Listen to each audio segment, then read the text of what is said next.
There is one thing God truly desires from you, and it is not your money, not your achievements, not even your perfect prayers.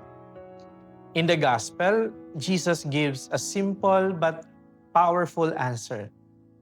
Love the Lord your God with all your heart, all your soul, all your mind, and all your strength.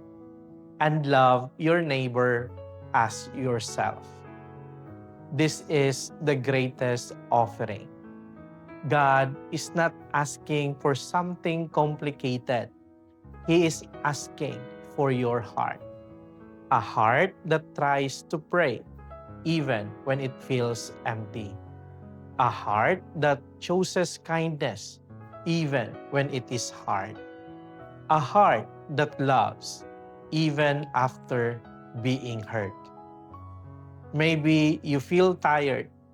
Maybe you feel unworthy. Maybe you feel like what you give is not enough. But listen, God sees you. He sees your silent sacrifices. He sees your small acts of love.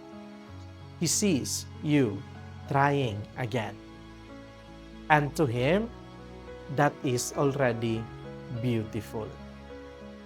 So today, do not be afraid to give your heart to God, just as it is. Because in the end, the most beautiful offering is a heart that loves. Amen.